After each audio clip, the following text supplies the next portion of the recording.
Hi, this is Chris Masiello of VitaminCM.com, and today I'm going to show you how to use pivot tables to analyze your Excel data more effectively. I have a sales report here that's tracking fruit sales by day and by product. As you can see, I have the products going down the side and the days going across the top, and you can see the total sales each day and then the totals for the week.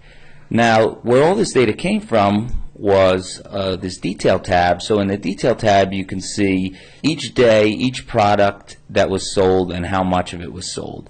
And you can see I have 8 different products here. So I have apples that were imported, I have bananas, I have grapes, I have oranges, peaches, watermelon. Some of them are local, some of them are imported, and I'm tracking each of them. What you can do to track your data more effectively is use a pivot table. So if I select my whole range of data here, and I go to Insert and select Pivot Table, I have some options. So do I want to select a range? I can change the range here. I could select all the columns even if there's empty cells.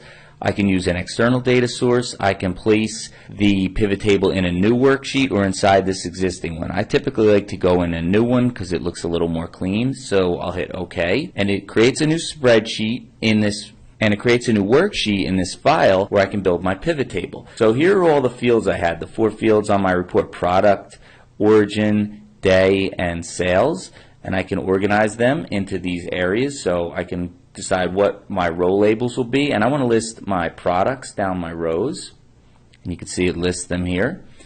And I want to list my days across the columns, so I'll put that in column labels, and you can see it adds that in.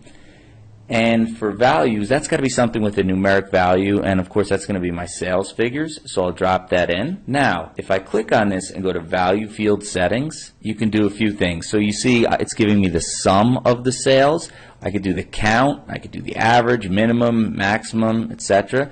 I could also go to number format here, and these are dollars, so I want to put it as currency, and click OK, and you'll see there's my information. Now, if I want to use this report filter area, I can take the origin field and drop it in there. And as you notice, when I open that up, I have all by default. Then I can select imported or local or both. So if I select both, you'll see it shows them. If I go back and I select it to only imported, you'll see it will only show products where I have an imported variety, and it will show the dollars for that. If I switch it to local, it will show me a different product mix, and it will show me the sales for those. Or I could put it back to all. Now this is nice. If you notice, it looks just like this report that I showed you before, but the difference is this report is not flexible. This is how it's going to stay, and I'd have to do a lot of work to display it in a different way. But if I come back here and I look at this report, and let's say instead of wanting to see my days across the columns and my products in the labels, I could switch them. So I could drag my day down here to row labels, and I could drag my products up here to column labels. See, it automatically redraws itself, and it retotals everything up and figures itself out. Next thing I could do here, same thing, I could filter, and I could say I only want to see apples and oranges. I could sort them alphabetically in reverse or forward. Now, one of the things that you could do here is I have this filter at the top for origin. So if I take that field and drag it out of there and drag it inside of my column labels, you'll notice I have 2 groupings, and I'm going to actually collapse them here so you can see. So here are sales of all my imported fruits, and here are sales of all my local fruits. And if I expand local, you'll see that I have grapes, oranges, and peaches, and here's what they total. If I expand imported, you'll see I have apples, bananas, and watermelon, and here they are individually, and here's what they total. And I could even switch that again if I drag origin below product. So now product will be the nesting, and if there were any where I had an imported and a local variety, I would see it group as such. And then I could just drag it back out and set it back to its original.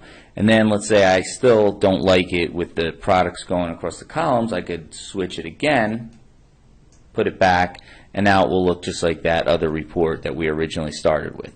So this is a pretty effective way that you can take your data and look at it in any number of ways. Now another cool thing about it is, if I go back to this detail, and let's say I was messing around with my sales figures and I realized they were off and I changed them. So I changed a couple of the sales figures here, and I go back up to my pivot table. If I do refresh, you'll notice some of my numbers change. Now the other nice thing is this data will be dynamic fresh when you add data and come back here and hit refresh. You could also run calculations against it. So if I did, let's say, average, and I wanted to average my sales by day, I could come back here, go to my details, change the number, then if I hit refresh, you'll see it changed the numbers, and the calculation that I put against them also changed. So that's a way to use pivot tables to analyze your data more flexibly and effectively.